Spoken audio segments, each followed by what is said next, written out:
Hai pelajar-pelajar tingkatan menengah atas 3. Sekali lagi kita bertemu dalam rakaman video ini. Saya Cikgu Kek ya. Dan hari ini cikgu akan menyampaikan satu pengajaran yang agak mencabar minda, iaitu sebuah sajak yang bertajuk Bangkitlah. Maklumlah kan, bahasa dalam sajak tu bersifat intrinsik dan abstrak. Tapi jangan risau, cikgu dah berusaha dengan sedaya upaya untuk memudahkan para pelajar memahami isi kandungan sajak Bangkitlah ini. Penulis sajak ini ialah Razak F.I. Razak F.I. adalah seorang penyair Malaysia yang berasal dari negeri Perlis. Nama sebenarnya Razak bin Ismail. Dilahirkan di kampung Bongkok, Padang Lati, Perlis pada 12 hari bulan September tahun 1941.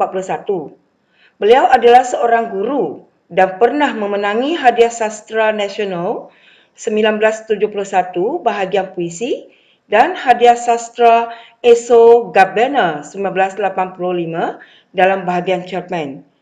Jadi, beliau adalah seorang penyajak ataupun penyair yang agak tersahur di negara kita.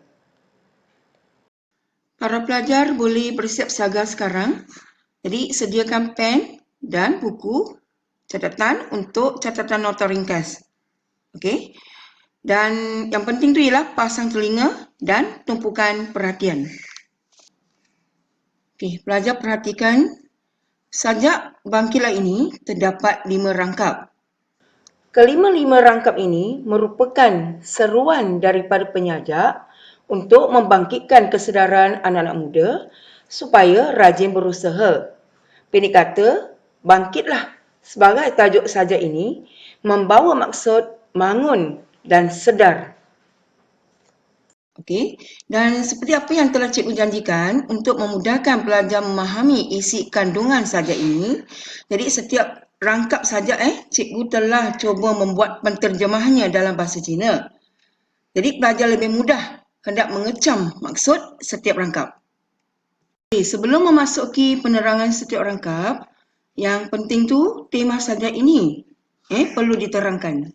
Tema sajak ini ialah satu peringatan kepada generasi muda agar cepat insaf daripada kelalaian dan segera berusaha untuk merebut peluang yang ada untuk memajukan diri. Okey, cikgu tunjukkan sedikit bahasa Cina jadi 警惕年轻人及时努力争取机会改进自己. Jadi ini dalam bahasa Cina lah maksud dalam bahasa Cina. Dan dalam ayat dalam bahasa Melayu ni pelajar boleh perhatikan sebab ia merupakan prasyarat untuk memahami isi kandungan keseluruhan sajak Bangkitlah ini. Okey, sekarang cikgu masuk penerangan maksud rangkap pertama. Okey, dalam rangkap pertama ni kita nampakkan anak-anak yang sedang lena. Lena tu berarti masih tidur lagi. Jadi bangunlah. Ya. Jadi dalam bahasa Cina tu ialah okey. Okey, dan bangkitlah ialah bangun. Okey, mengapa? Kerana matahari kan sudah tinggi di puncak gunung. Sudah tinggi ini bermaksud hari sudah lama siang. Okey, dan masa sentiasa bergerak dengan pantas. Jadi anak-anak muda perlu bangun. Kan Okey, perlu bangun dan cepat berusaha. Senang katalah maksud rangkap pertama ni ialah penyajak menyeru anak-anak muda yang masih lena dan dibuat kelalaian agar cepat bangun bertindak kerana masa semakin cepat berlalu. Okey pelajar, dalam rangkap kedua, kita nampak ada kata burung-burung dan pepohon hijau. Burung-burung dan pepohon hijau ni adalah satu simbolik.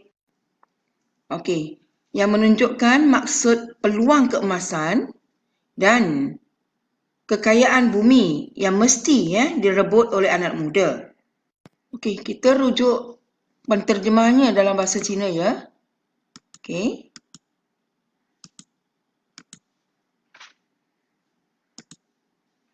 Okey, jadi maksud rangkap kedua ni ialah, jadi maksudnya ialah penyajak menyeru anak muda supaya membuka mata melihat panorama dan kekayaan hasil bumi yang telah dikurniakan. Dikurniakan oleh Tuhan lah sebenarnya.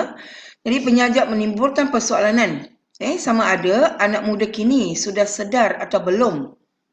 Seperti apa yang terdapat dalam rangkap kedua ni. Okey, dalam rangkap ketiga pula ni, madu bumi ataupun isi laut kan. Dan perut belantara ni semua juga adalah simbolik yang menggambarkan kekayaan hasil bumi negara kita. Okey, dalam bahasa Cina tu ialah Tati de Tianan Ziyuan. Dan disebabkan kita kaya dengan hasil bumi yang banyak, jadi penyajak menyeru anak-anak muda kita supaya bangkit dan segera bertindak untuk menerokai hasil bumi yang banyak sebelum hasil bumi ni kan habis dirampas orang lain. Kita dapat mengecam maksud hasil bumi dirampas oleh orang lain melalui ayat madu bumi yang kekeringan, isi laut kekosongan dan perut belantara menjadi ladang. Cuba kita perhatikan terjemahannya dalam bahasa Cina.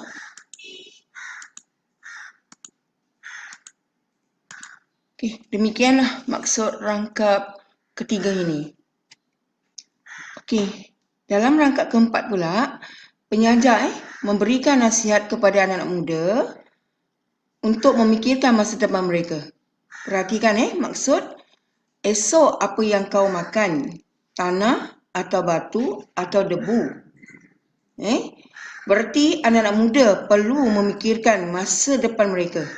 Jika tidak, mereka akan menyesal sepanjang hayat atau seumur hidup. Ayat ni kan kita dapat camkan dalam baris yang keempat. Kau mau terus nangis tanpa air mata? Berarti penyajak bertanyalah, apakah anak-anak muda ingin menyesal sepanjang hayat atau semua hidup?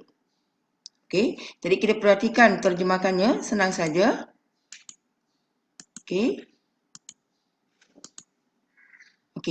Jadi dalam bahasa Melayu itu ialah penyajak mengingatkan anak-anak muda supaya memikirkan masa depan mereka. Jika mereka gagal berbuat demikian, jadi mereka akan menyesal sepanjang hayat dalam kehidupan mereka. Para pelajar, sekarang kita masuk rangkap yang terakhir, iaitu rangkap yang kelima. Rangkap kelima ini boleh dikatakan sebagai kesimpulan untuk sajak ni, iaitu penyajak menyeru ataupun mengingatkan anak-anak muda cepat bangun dan berusaha sebelum terlewat supaya dapat menikmati kemewahan dan kemakmuran yang ada. Ini kita dapat camkannya maksud ni dalam ayat yang ketiga, iaitu matahari belum lagi rembang, iaitu berarti matahari tu tinggi di atas kepala kita lah, rembang, dan burung-burung belum lagi menjama awan. Jadi kita perhatikan maksudnya dalam bahasa Cina sebentar. Jadi dalam bahasa Melayu pula, penyajak mengingatkan anak-anak muda cepat bangun, bangkitlah sini, cepat bangun, berusaha supaya sempat untuk menikmati kemewahan dan kemakmuran yang ada. Mengapa dikatakan sempat? Sebab sebelum matahari merembang dan burung-burung belum lagi menjama awan. Demikianlah maksud rangkap yang kelima ini. Para pelajar, demikianlah penerangan maksud isi kandungan sajak bangkitlah.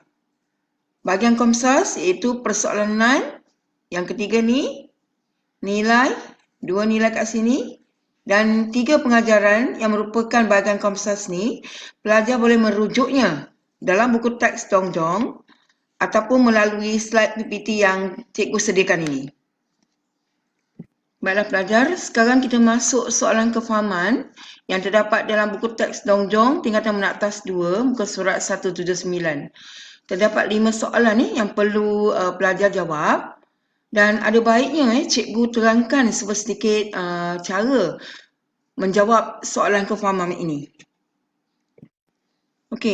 Soalan pertama, berikan maksud frasah pepohon hijau merendang launya yang terdapat dalam rangkap kedua sajak. Jadi, Untuk menjawabnya, pelajar boleh mulakan ayat semikian. Maksud frasa pepohon hijau merendang daunnya yang terdapat rangkap kedua saja ialah. Jadi ikuti jawapan pelajar. Demikianlah cara menjawab soalan yang pertama. Soalan yang kedua, apakah pengajaran yang hendak disampaikan melalui rangkap pertama? Okey, cara menjawabnya semikian. Pengajaran yang hendak disampaikan melalui rangkap pertama ialah, tambah dengan jawapan yang hendak diberikan oleh pelajar. Ini cara menjawab soalan yang kedua. Soalan yang ketiga, apakah nilai yang hendak diterapkan dalam rangkap keempat? Cara menjawab ialah, nilai yang hendak diterapkan dalam rangkap keempat ialah ataupun merupakan. Ikuti dengan jawapan pelajar sendiri. Demikianlah cara menjawab soalan yang ketiga. Soalan yang keempat, mengapakah penyajak menyeru anak-anak yang sedang lekah agar cepat bangun? Jadi kita nak menjawab caranya demikian. Penyajak menyeru anak-anak yang sedang lekar agar cepat bangun. Disebabkan ada agar kan. Jadi kita tambah lagi supaya di belakang. Cikgu ulangi sekali lagi. Penyajak menyeru anak-anak yang sedang lekar agar cepat bangun supaya supaya apa? Jadi ikuti jawapan yang hendak disampaikan. Demikianlah cara menjawab soalan yang keempat ini. Soalan yang terakhir iaitu soalan yang kelima. Pada pendapat anda, apakah yang akan berlaku jika seseorang itu terus diselimuti sikap malas berusaha? Semasa menjawab, kita mulakan jawapan dengan pada pendapat saya. Anda berupa pada saya. Jika seseorang itu terus diselimuti sikap malas berusaha, sambungkan dengan jawapan anda. Biasanya kita berikan dua pandangan untuk soalan yang kelima ni. Sebab markahnya agak tinggilah. Biasa dalam peperiksaan UEC. Jadi perhatikan. Selesailah sudah penerangan cikgu buat kali ini.